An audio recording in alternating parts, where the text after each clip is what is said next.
Hello and welcome to episode 151 of Tall Guy Talks Travel with Rick Doherty. Of course, I am your host, Rick Doherty, with our milestone 150th episode last week and the holiday coming up in a few days. I thought it would be fun to spend 2 straight weeks looking back on some of our favorite moments on the show. Today we'll be hearing from 3 great people in the community. Justin is known on Twitter as @DisneyWithBooze, and he did a fundraiser for an LGBTQ plus charity back in May. After he promoted that fundraiser, we had a conversation about an area in which he is an expert, Walt Disney World lounges. Let's rejoin that talk by getting Justin to share his favorite lounge in one of the WDW parks. So my vote, hands down, is going to be Nomad Lounge at Disney's Animal Kingdom Park. That is my absolute favorite for many, many reasons. The ambiance when you walk in is just like you transported to a whole other destination outside of a theme park. There's also great ways inside of there to actually just look up and start reading some great quotes that are along the roof or the ceiling. And when you start talking to the bartenders, you can also ask them about how to donate to the World Wildlife Fund or the Disney Wildlife Fund. And they've got these great little hang tags for you. You'll see them all over the building. So there's a lot of ways, again, to donate in that whole Animal Kingdom Park sustainability theme. But outside is really where it's at. Outside along the riverway, for me, you get the little caravans, flotillas coming by with the characters on them. The soundtrack that is playing in the background is unbeatable for me. So that is my own personal getaway spot. And I am guilty of taking some work to do there and just kind of enjoying myself for a few hours, just hanging out and taking up table space. And for somebody like me who doesn't drink, there are some definite advantages to Nomad Lounge, even without alcohol. This is a place where you can get, in my opinion, the only good churros on Walt Disney World property. They have a churro appetizer, which gives you like 5 or 6 churros, dipping sauce, and it's $9. You're going to pay $7 for one of those burnt dry churros in the park. Go into Nomad Lounge, get in the AC, and get one of those churros. They also have the Impossible Sliders. So if you're looking for a plant-based burger, you can get that there. They have the bread service. I'm going to say they changed the bread service, and I liked the old one a little better. But there's a lot to do at Nomad Lounge. Absolutely. They've also got $10 ribs. Those are probably the best deal in there. And they've also got lobster mac and cheese. I think it's running like $24 right now, but it is like a meal for 2. It's very, very filling. But you've nailed all the ones that are typically my go-to snacks while I'm hanging out there. So definitely a great vibe. And alcohol doesn't need to be involved, but they've also got some pretty fantastic beverages as well. It is a great atmosphere. I always have so much fun when I am there. I think it is something that is a must-see in that park. It's attached to Tiffin's, which if you have the chance to get a reservation and you want to make that fancy meal, this is the one that I would say make this your splurge meal. Look at every different room, see all the different atmosphere. You are not going to regret going to Tiffin's. But if you can't get that Tiffin's reservation, or maybe that price of dinner isn't on your agenda this trip, stop into Nomad Lounge and just experience some of the vibe. So what are some other hidden gems when it comes to lounges? We all know about Baseline Tap House and some of, obviously, Oga's Cantina, but those aren't necessarily the best places to sit down and chill and meet up with some friends and have some drinks. Agreed. Another one that I would say is a semi-secret, only because nobody thinks to really look there, but Bellevue Lounge inside of the boardwalk. That's actually kind of up and out of the way, so you have to almost know to look for it in order to find it. But it's completely quiet every time I've ever been there. Usually I'm one person there or one of 2 people there when I'm there. So you really get great service, but you also get kind of your own tucked away little area if you have a small group of folks that you would like to meet up with and hang out with. Again, fantastic vibe. If you're looking for an adult beverage, they have a really good rye Manhattan that I recommend. But you're just kind of tucked away, and it's not noisy, it's not crowded, nobody knows to look there. So you have to almost know that it exists in order to find it. If I was going to invite you to another one, it would probably be Disney Springs, and it would be the outside bar at Homecoming, actually. So it's kind of on property still since it's at Springs. And Homecoming is a fantastic restaurant.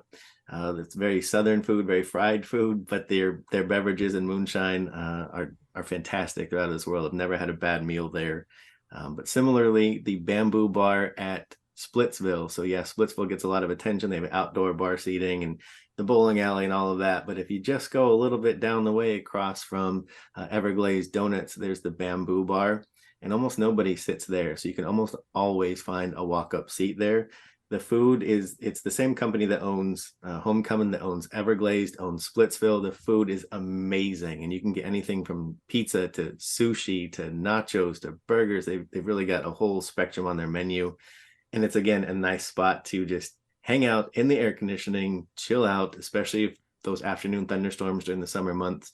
Just hide in there for a little bit, have yourself a beverage or a snack, and then go about your shopping day or just your hanging out day. I know that two of my favorite, I don't know if you'd consider these lounges, but are at my favorite resort on property, and that's Disney's Wilderness Lodge between Geyser Point, which, yes, is more of a restaurant, but it has that lounge vibe, and you're outside and they have a bar and you're right on the lagoon, and it's just the perfect atmosphere.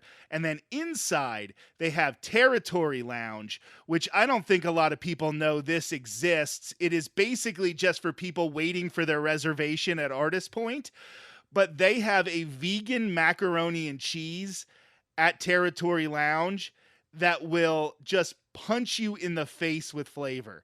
You'll look at it and think you're paying too much money for the portion size, but you might not be able to finish it. It is filling, it is rich, it is just a flavor explosion. And that lounge is a great place to stop, get away from the hustle and bustle. But then again, Wilderness Lodge is a great resort. You have your drink, then you sit in front of one of the fireplaces there. I think those are two underrated places in Walt Disney World. Oh, I definitely would second both of those recommendations. Territory Lounge is phenomenal. Again, you're tucked away. You can get food there. It's fantastic. So even if you don't score reservations, just know you can still get a lot of the food there, and it's delicious. I absolutely agree with you on Geyser Point. When you are timing it right and you're out there for fireworks, it's a great vantage point, but the ambiance is terrific. You can take the little nature walk. So there's plenty of stuff to do before and after you sit down at the bar area there. So I definitely would agree with that as well. And then lately, one of my favorite spots has got to be River Roost over at Port Orleans. And I enjoy an evening with Yeehaw Bob, who's just beyond entertaining. And he 70 something years old, and he's got more energy than probably anybody I have seen on Disney property, and he gets the entire crowd involved. So he's definitely worth an evening as well. If you're trying to go to Trader Sam's, or if you're trying to go to one of the lounges at the Contemporary or Enchanted Rose at the Grand Floridian, they really try to discourage you from parking there. So maybe you'll park at the TTC and you'll take the monorail, or you can walk to most of them. But a place like Wilderness Lodge, they let you park there because they know you're not going to be cheating the system like you might at the Contemporary or at the Poly. When you're talking about Port Orleans, you can just park right at Disney Springs. You can take the boats over there. It's a nice, relaxing trip before you get away from what can be really packed at Disney Springs. So you would want to hit these other lounges early and then head over to Port Orleans, because Disney Springs on a Friday or Saturday night can just be a madhouse. Absolutely. Definitely agree with that. I also enjoy Coronado Springs, which doesn't typically have a whole lot of parking issues. Most of the time, being that it's a convention center resort. So oftentimes they'll let you in to park, but they've got some great lounges there as well. And you've got three of them really that come to mind. And so you can kind of pick and choose, take a nice stroll around the lake. But to your point, finding parking can be difficult. They may not want to let you in at certain resorts because you're trying to not pay for the TTC, but some of these resorts, if you make them kind of a destination evening, substitute them in for advanced dining packages and just go hang out at the resort, you're going to get a great meal. You're going to get a great vibe. You're going to get to relax and definitely have the opportunity to have some great adult beverages if that's your thing as well. So what are the 3 lounges that you like at Coronado Springs? Because I think that's a resort more people should visit. There's a lot going on there because it is a convention resort. It maybe has a little bit more of an adult vibe. So not only are you looking at adult beverages, but maybe you just don't want to be around as many kids. Yes, there will be kids there, and there's no problem with kids being at Walt Disney World. That's not what we're saying at all. But it has that more grown-up vibe. So you can go to, I know I've been to Rick's a lot if I want to see a sporting event, because now with ESPN Zone closed, it's one of the only places to really watch a sporting event on Disney property. But what are the other 2? Rick's is a great idea, and they're open very, very late. I believe it's usually 12 o'clock, sometimes 1 o'clock. So you can almost always catch something going on. The kitchen stays open pretty late too, so you can get a great meal there after the parks. Dahlia Lounge is another really good one. Dahlia Lounge is upstairs, so you get a great view of kind of the Orlando, Walt Disney World and beyond area. So on an evening where the breeze is kind of nice after the summer rain, that's a great spot to be as well. Three Rivers Bar is kind of right at the center of the big massive lake that you get to walk around if you would like to. And that one's another great vibe as well, because you're right on the water. You're literally sitting on a dock, and just really fantastic opportunity to just meet other people, because again, it is a convention center resort typically. So you're finding people from all over the country, and it's a great way to just kind of vibe and chill and talk to people. Where are you from? What do you do? And meet really interesting people that way and have great conversation. Laguna Bar is another one as well. It's a different kind of vibe. It's more of a chill out for 10-15 minutes and then keep it moving. But it's another one if you're doing a little day at the resort and you want to just kind of tag around to the different sites and different experiences. So to your point, Three Ridges happens to be my favorite, but Rick's is great for an evening as well after the parks. My hope is as people continue to visit more and more, we have a lot of people who listen who maybe they are visiting as vacationers, but they do it every year, every other year.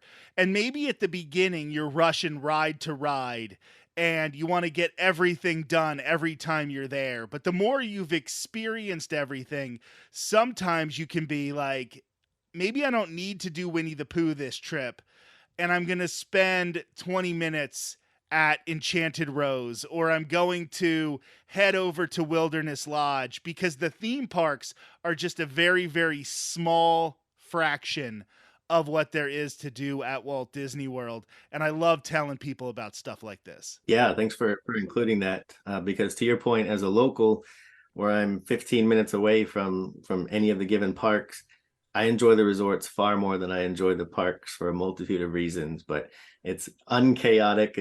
There's a lot of areas to find peace, to find quiet, to find still the escape that you're looking for. Just some really great things to do, and some quick ways to get into air conditioning. So even if you're having a day at the parks, it's a great way to just kind of step out of the parks and re-energize before you go back in the evenings, those kind of things. But to your point, make yourself a resort day. Don't try to pack in park where you're exhausted halfway through your vacation. Definitely find yourself inside of the resorts and experiencing those as well as part of the larger Walt Disney World experience. That was Justin, aka Disney with Booze. I'm Rick Doherty, and there is absolutely no way I would have made it 3 years with this podcast if it wasn't for my regular co-host Sarah Says.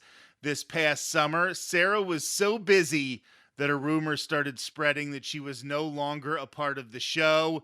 We squashed that rumor in August with our game Fact or Figment, focused this time on Disneyland Resort. I am so excited to be back. Thank you for having me. All right, everyone on Twitter or X or whatever they're calling it now. See, there is no feud. This isn't an East Coast, West Coast 90s rap battle where I'm not having Sarah on the show.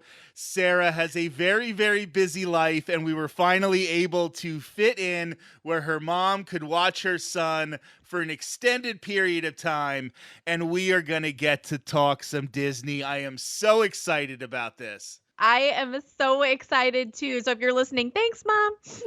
It has been so long since you've been on the show. Twitter has a whole new name. That's how. People had not yet seen the Barbie movie. That's how long it has been. Anyway.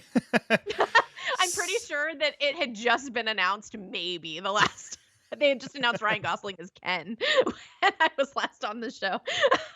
So there has been something I have been dying to do with you since we did the Walt Disney World version with Marissa from Chicago, and that is our new segment, Fact or Figment.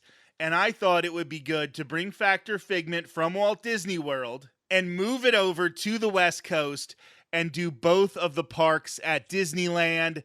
And I know Figment is a Walt Disney World character.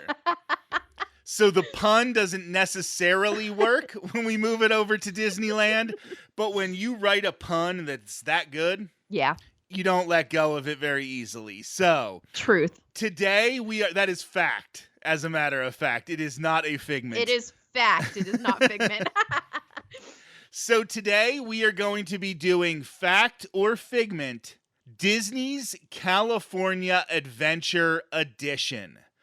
Nice. So I am going to state a commonly held belief, and we are going to state whether, in our opinions, these things are facts or figments.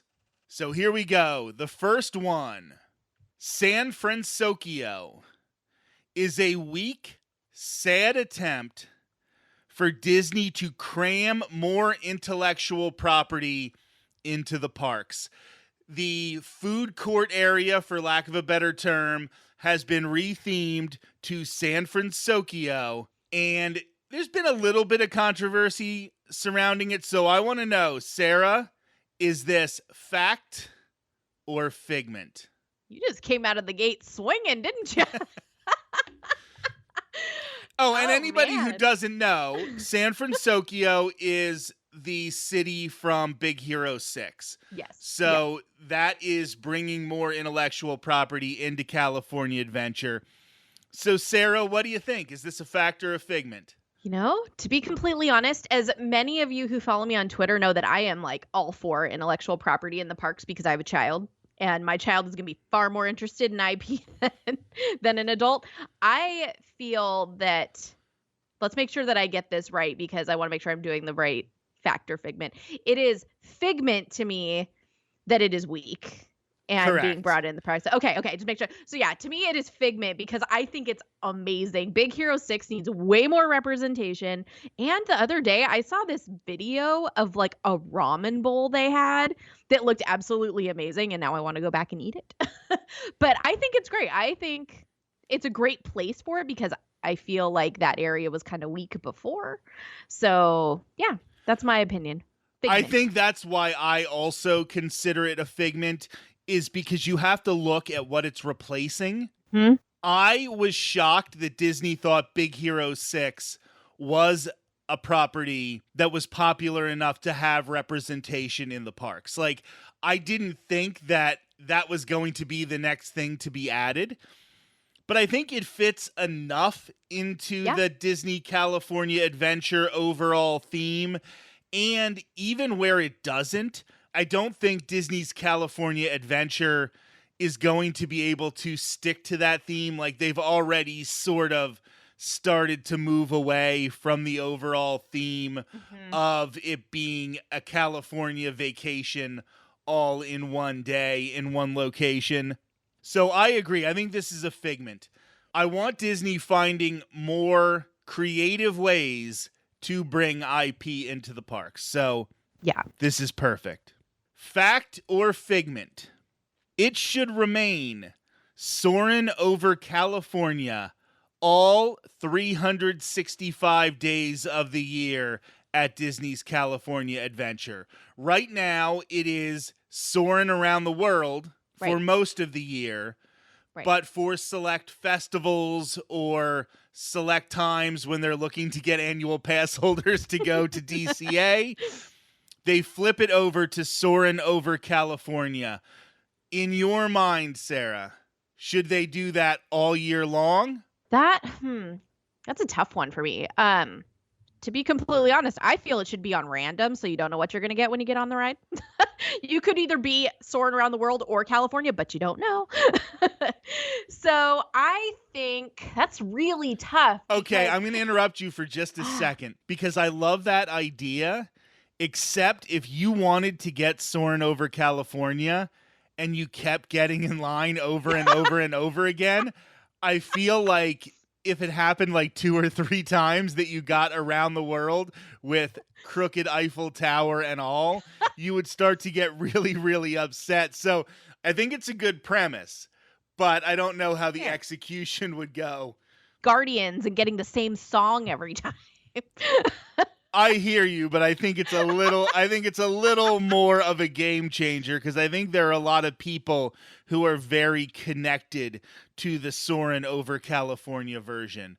So I'm sorry I interrupted you. No, you're fine. Yeah. So because it's in California and it's part of California Adventure, I'm gonna lean probably towards keeping it year round and fact, just because of where it is. But I feel Disney needs to update parts of it. They need to do like the ending when you fly in and it's Christmas. Like, come on. It's come on. But I feel like, I think because it's in California Adventure, they should keep it that way, because I feel like a lot of people go in thinking that, oh, California Adventure, I'm going to get this California feeling and whatnot. I think both versions have their flaws. Solely, my opinion is because it is California Adventure, it should be Soarin' Over California. I will not disagree with you intently or intensely, but I'm going to say this is a figment for me. And the only reason I'm going to say it's a figment is because when you run Soarin' Around the World with all of its flaws, yes, you are correct. There are flaws, crooked Eiffel Tower. But when you run that most of the year, then whenever you bring back Soarin' Over California, you give people an excuse to want to get to California Adventure in that time. And one of the problems that Disney has, and I think this is something that leads to some other things we'll be discussing later on in the episode, Disney needs to balance out the crowds between Disneyland Park and Disney's California Adventure. It has been a problem since day one. Yep. And if they can find ways to have short, special things happening at DCA that make people want to make their park pass reservation on their Magic Key for DCA instead of Disneyland Park, I think that's a big deal, and that's something that should happen. So in my humble opinion, keeping this more of an exclusive offering, maybe do it more than you do it now, but make it still somewhat exclusive, helps to balance out the crowds, which is definitely needed. Fact or figment? Disney did the right thing, changing Twilight Zone Tower of Terror to Guardians of the Galaxy Mission Breakout. Is that a fact or a figment? That is an absolute fact. I know people disagree with me, and I am in the minority, but I love Guardians of the Galaxy Mission Breakout. My husband even rode it, and my husband hates drop rides. And I love that ride so much. I think it made it so, like, don't get me wrong, I love Tower of Terror, but I don't go on with an impending feeling of doom anymore. I go on like, this is gonna be great, and like so excited, and what song am I gonna get? And come off just feeling like I'm not coming off the ride like, oh my gosh. I'm coming off the ride like, yeah. So I don't even, there is no question about that for me, as it is an absolute fact. And it is so much fun. Like, also going through the queue, like there's cool stuff to see in the queue for Tower of Terror, but when you walk through the full line queue of Guardians, there are hidden things everywhere. I mean, it's so cool. And animatronic rocket. Yes, which we didn't get on the East Coast for Guardians of the Galaxy Cosmic Rewind. Come on. You couldn't have just given us an animatronic rocket. You already have everything you need to make it. You already have the plans to make it. You have us in 3 pre-shows before Cosmic Rewind. There are 3 pre-shows to that ride. You couldn't put an animatronic in one of them. I have to be staring at screens for all 3 of them. All right, that's a little bit of a side tangent. Yeah. I agree with you. I think that this is a fact as well. And here is why I think that. So there's a caveat.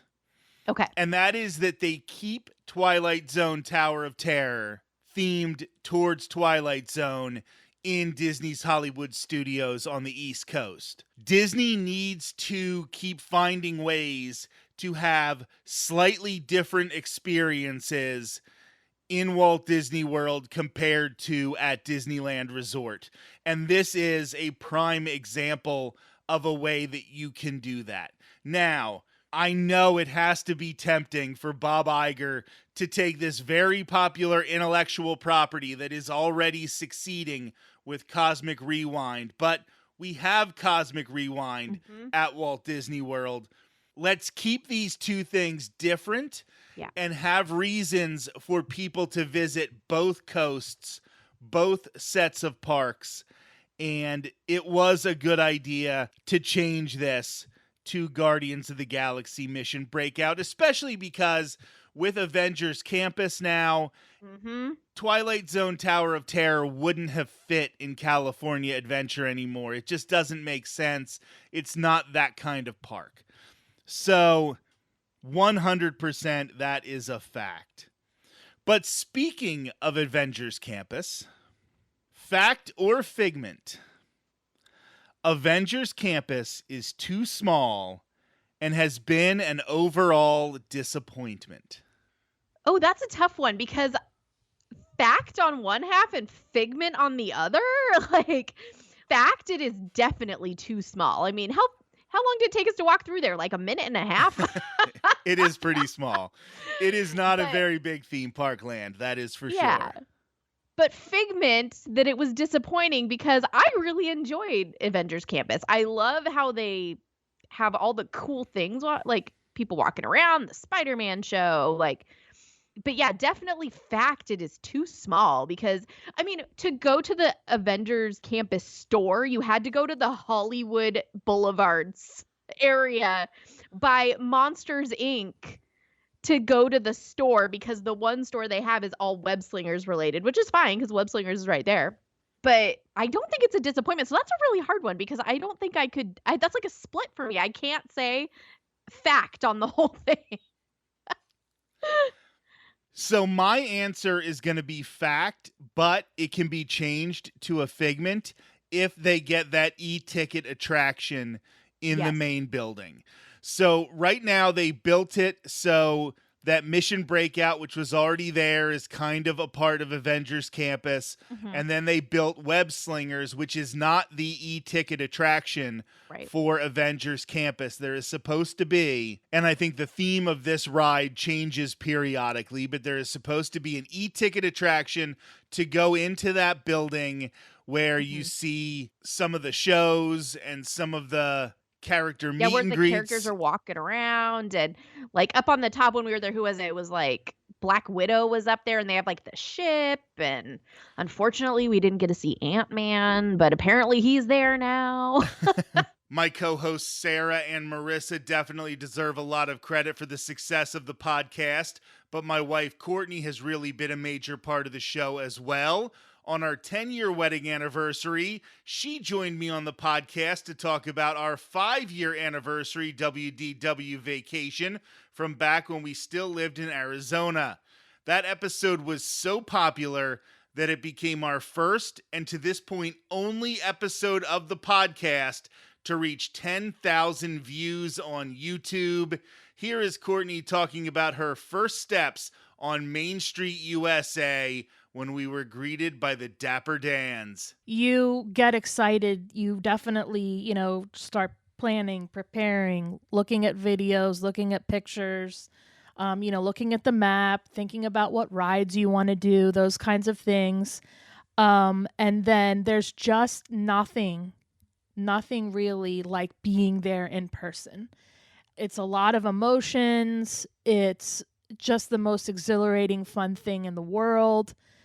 And when you see the castle and you are very emotional, I mean, I know I cried. So it was great. And then just the timing of the Dapper Dans, they're fantastic. It was a definitely great, great way to start Magic Kingdom. And Courtney was hungry, and we made a huge mistake.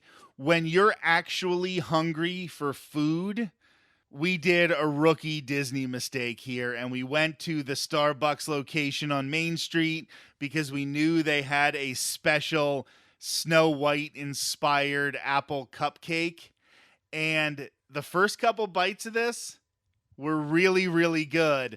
But then it became one of those Disney treats that is just so sweet. And it was just almost gross. And I don't think we finished it.